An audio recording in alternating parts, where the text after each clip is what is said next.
네, 안녕하세요, 여러분들. 네, 오늘은 사슴벌레 유충 몇 마리 이제 병가리를 진행해 줄 건데요.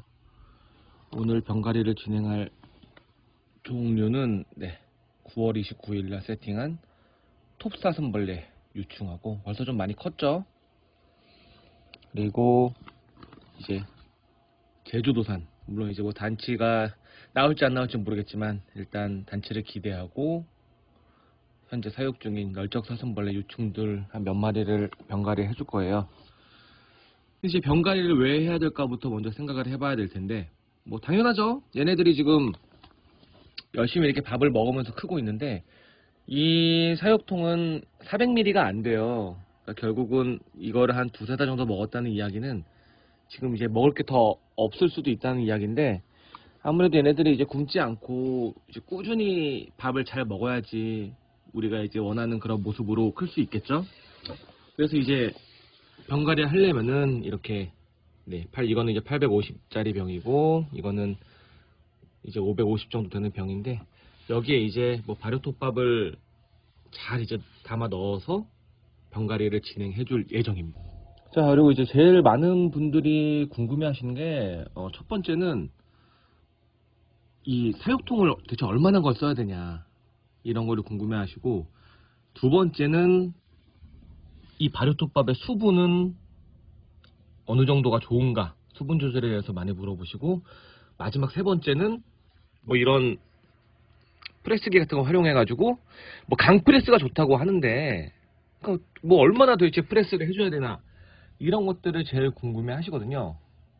첫 번째로 이제 사육통 크기 같은 경우에는 뭐 종마다 다르다고 생각하는데, 뭐 본인이 약간 뭐 충분히 이제 뭐 사육적인 여유가 있다면은 뭐 공간이나 아니면 뭐 비용적으로나 여유가 있다고 한다면은 뭐 가급적이면 뭐 큰 걸 쓰는 게 좋겠죠. 그러니까 아주 뭐 소형종이 아닌 이상 일반적인 왕사슴벌레나 널쩍사슴벌레 같은 경우에는 그냥 뭐 850도 괜찮고, 아니면은 저기 보이는 1100cc짜리 있죠. 네, 저기도 보이는데 1100cc짜리 병을 사용해도 좋습니다. 근데 저 같은 경우에는 이제 워낙 많은 개체들을 사육하고 있다 보니까, 여기다 다 많죠. 많다 보니까 가급적 좀 효율을 따져서 사육을 하기 때문에 좀 작은 애들은 크게 욕심 안 부리고 850에서 키우고, 그거보다 더 작거나 혹은 또 이제 암컷 같이 이제 아주 작은 애들은 550짜리에서도 이렇게 사육을 하고 있습니다.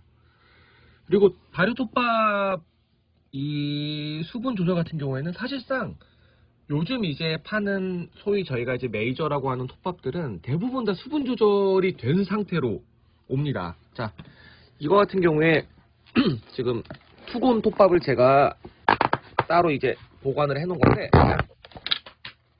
수분 조절 전혀 안 한 거예요. 전혀 안 했는데 이게 지금 화면에서는 약간 이게 좀 마른 것처럼 나오는데 아주 적당합니다, 수분이. 네. 그러니까 보통 제가 다시 이제 한번 강조하고 싶은 거는, 대부분의 이제 좀 괜찮은 사람들이 많이 사용하는, 브리더들이 많이 사용하는 톱밥 같은 경우에는 수분 조절이 다 돼서 오기 때문에 그냥 그대로 잘 보관해 놨다가 그대로 쓰시면 돼요. 그대로. 이거 정말 그대로 쓴 거거든요. 오히려 더 뭐 물을 타고 뭐 수분 조절하고 뭐 주물럭주물럭하고 그러다가 수분이 과할 경우에, 아니면 이제 뭐 톱밥하고 만나가지고 뭔가 이런 열화작용이 생길 경우에, 다 아시겠지만 톱밥이 발효될 때 아주 가장 중요한 역할을 하는 게 물이거든요. 그러니까 괜히 수분 조절을 했다가 톱밥이 변질되는 것보다는 그냥 온 그대로 쓰는 게 좋다, 이 말씀을 드리고 싶고, 프레스 같은 경우에도 막 좀 요즘에 좀 잘못된 정보가 도는 게, 뭐 무조건 뭐 이렇게 막 꽉꽉 눌러 담고 막 돌처럼 나무처럼 단단하게 만드는 게 좋다고 이렇게 말씀하시는 분들 계신데, 절대 그렇지 않아요. 특히나 톱사슴벌레 같은 경우에는 이런 프레스를 거의 하지 않고 그냥 담아도 유충부터 성충까지 무사히 우화를 하는 경우가 대부분이거든요. 오히려 너무 이제 강프레스를 했다가 뭐 통이 깨지거나, 아니면은 뭐 이거야 뭐 깨질 염려는 없겠지만 괜히 더 뭐 톱밥에 반질이 생기거나 그런 문제가 생길 수 있기 때문에 그냥 살살살살 눌러 담으면 됩니다. 꼭 굳이 이런 프레스기를 사용하지 않고 뭐 이런 플라스틱 숟가락 같은 걸로도 이렇게 눌러 담으면 되고요. 뭐가 중요하냐면은, 여기 이제 병을 보시면은 이 병목이라는 게 있잖아요. 병목. 여기도 병목이 있고, 이걸 봐도 여기 이렇게 병목이 있는데, 이 병목이란 게 뭐냐면은 밑에서 이렇게 톱밥이 가득 찬 상태에서 유충들이 막 이렇게 움직이잖아요. 막 움직이면은 이 톱밥이 이렇게 위로 들뜨거나 그런 현상이 발생할 수가 있는데, 이 병목이 있기 때문에 톱밥이 이렇게 위로 뜨는 것도 얘가 잡아주는 거거든요. 그러니까 톱밥을 눌러 담을 때 무조건 꽉 누르는 게 아니라 이런 병목 쪽으로 이렇게 잘 다져주는 거, 여기도 그렇죠. 요렇게만 해주면 사실상 아무런 문제가 없습니다. 그러니까 물론 뭐 초대형을 노리고 키우시는 분들은 뭐 톱밥이건 균사건 아주 막 뭐 프레스기까지 이용해가지고 가득가득 눌러 담는 경우가 있는데, 그런 경우는 아까 말씀드렸지만 평범하게 키우는 게 아니라 뭔가 굉장히 초대형화를 노릴 때는 그렇게 초강 프레스를 사용하는 거고, 일반적인 그냥 사육을 그냥 즐기면서 하시는 분들은 뭐 사실상 이렇게 눌러서 안 들어갈 정도만 프레스를 유지해주면은 충분합니다. 제가 이따 보여드릴게요. 네, 그럼 병가리를 시작해 보도록 하겠습니다. 네, 가끔 이렇게 위에 올라와 있는 애들도 있죠. 자, 일단 저는 병가리 할 때 유충을 꺼내서, 아직 톱사슴벌레고 지금 워낙 저온에서 사육하고 있고 몇 개월 안 돼서 이렇게 크진 않아요, 크기가. 그리고 지금은 뭐 성별 구분도 잘 안 되긴 하는데, 일단 이렇게 무게를 기록해 놓습니다. 5.4g이죠. 자, 그리고 유충병에 세팅을 할 때는, 자, 5.4g이고 큰 애는 아니니까 이 작은 걸로 할게요. 일단 어느 정도 살짝 그냥 눌러 담은 톱밥에다가, 네, 요런 봉을 이용해서 가운데 이렇게 구멍을 뚫어줘요. 구멍을 뚫어주는 거는 두 가지 이유가 있는데, 하나는 유충들이 이 안으로 잘 파고 들어갈 수 있게 이렇게 유도를 해주는 거고, 두 번째는 이제 이거를 보통 천공이라고 부르는데, 톱밥 같은 경우에도 여기 이제 물론 뭐 숨구멍이 다 있지만 이 안에 깊숙이까지 이제 산소가 전달이 될수록 좀 유충들한테 유익하다고 하는데, 이렇게 가운데 구멍을 뚫어줌으로써 조금 더 이제 산소의 유입이 활발할 수 있게 이렇게 도와주는 거죠. 그래서 유충을 이렇게 잡아서, 그동안 또 똥을 한 방 또 써놨네요. 네. 그러면은 무게가 더 줄어들었을 것 같은데, 일단은 뭐 그렇게 크게 중요한 건 아니니까 이렇게 머리부터 넣어주면은, 네, 이렇게 자기가 잘 파고 들어갑니다. 잘 파고 들어간 걸 확인하면은, 네, 이렇게 뚜껑을 닫아주면 되고요. 여기 이제 라벨링이 있는데, 여기다가 오늘 날짜하고 톱밥 종류, 그리고 이제 무게를 기록을 하고서 이렇게 잘 보관하면 됩니다. 네, 그리고 이렇게 병가리하고 이제 남은 톱밥 같은 경우에는 이게 이제 한 3달 정도밖에 안 됐기 때문에 뭐 상태는 굉장히 좋은 편이에요. 이렇게 톱밥을 잘 살펴보면은 똥이 많다는 거는 그만큼 유충이 잘 먹었다는 이야기거든요. 그러니까 이 톱밥은 아주 잘 먹은 톱밥이고, 이런 것들은 이제 상태 좋은 것들끼리 잘 모아놓은 다음에 이제 어디에 쓰냐? 네, 장수풍뎅이 먹이로 사용할 수가 있습니다. 물론 이제 뭐 변질이 되거나 너무 상태가 안 좋거나 아니면은 뭐 톱밥파리 같은 잡충이 생겨가지고 막 톱밥이 뭔가 좀 이렇게 좀 막 분해된 느낌이거나 그러면 이제 변질됐으면 사용하면 안 되는데, 이렇게 깔끔한 톱밥 같은 경우에는 똥만 잘 걸러내가지고 장수풍뎅이 용 뭐 먹이로 쓰던지 아니면 산란 세팅을 할 때 쓰던지 여러 가지 용도로 활용할 수 있습니다. 얘는 또 다른 병에서 나온 애인데 굉장히 크죠? 아까 걔에 비해서도 훨씬 크고, 무게를 달아봐도, 자, 조심조심. 네, 9.4g이죠. 얘는 아마 뭐 수컷일 가능성도 있고요. 뭐 암컷일 수도 있지만 수컷이라고 봐야겠죠. 그래서 이런 친구들 같은 경우에는 아까는 이제 요만한 데다가 세팅을 해줬는데 850 정도에 세팅을 해줘도 괜찮을 것 같아요. 네, 조심조심 해서 이미 구멍은 제가 뚫어놨고요. 이렇게 머리부터 넣어주면은,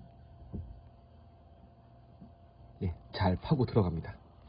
그래서 마찬가지로 얘도 네, 똑같이 9월 30일 날 네, 투곤 B타입 톱밥을 이용해가지고 세팅을 해준 톱사슴벌레라는 뜻이고, 아까 4g이었나요? 네. 키로가 9.4g이죠. 9.4g으로 이렇게 네, 마킹을 해서 표시를 해서 이제 붙여주면은 완료입니다. 근데 병가리 하다 보면은 거의 똑같은 조건에서 살았는데 이렇게 좀 작은 애들도 있거든요, 비교적. 자, 무게를 한번 달아보면은 이게 구분이 잘 갈지 모르겠는데, 아이고 똥 쌌네. 굉장히 작아요.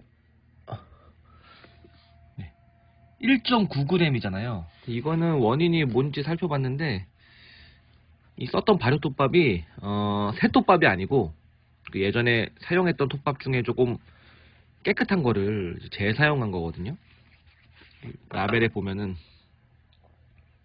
그쵸, 톱밥 이름이 안 써있죠. 이렇게 확실히 좀 새 톱밥이 아니고 재사용한 톱밥 같은 경우에는 항상 느끼는 건데 유충이 일반 새 톱밥 사용하는 애들보다 확실히 작아요. 그래서 이런 걸 또 교훈 삼아서 이제 가급적이면은 톱밥 재활용은 안 하는 걸로 네 하면 좋겠죠. 네, 이제 병가리 거의 막바지인데 큰 녀석이 한 마리 있네요. 자, 야 9.8g입니다. 얘가 지금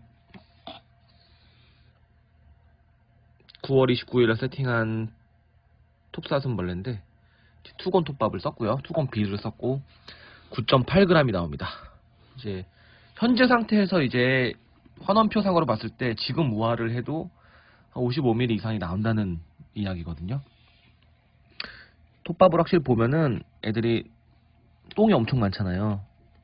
똥투성이라는 거는 그만큼 얘가 밥을 엄청나게 잘 먹었다는 얘기입니다. 그러니까 환경도 좋았고 톱밥도 얘한테 정확히 맞는 톱밥을 썼다는 뜻이고요. 이럴 때 되게 굉장히 기분이 좋죠, 병가리 할 때. 네, 이제 얘는 제주도산 널쩍사슴벌레고요.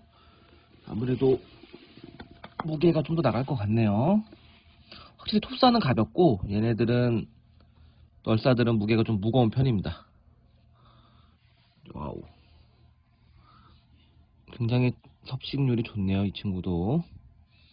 10월 24일 날 세팅한 개체인데 자, 7.5g이 나왔네요. 네, 암컷으로 추정됩니다. 얘는 널쩍사슴벌레 암컷인데 좀 크네요. 보시면 노란 거 보이죠? 예, 이게 이제 암컷이라는 표시고 난소예요, 난소. 이게. 자, 무게를 달아보면은 네, 8.3g입니다. 암컷 크기로 환산을 치면 4cm가 넘는 거니까 굉장히 큰 거죠. 네, 이렇게 병가리를 다 마쳤습니다. 이게 뭐 몇 마리 안 되는 것 같은데 은근히 좀 오래 걸려요. 그리고 이제 혹시 혼자 이제 사슴벌레나 장수풍뎅이 병가리를 하다가 궁금한 점이 있다 하시면은 댓글 남겨주시면은 좀 자세하게 답변 남겨드리도록 하겠습니다. 예, 감사합니다.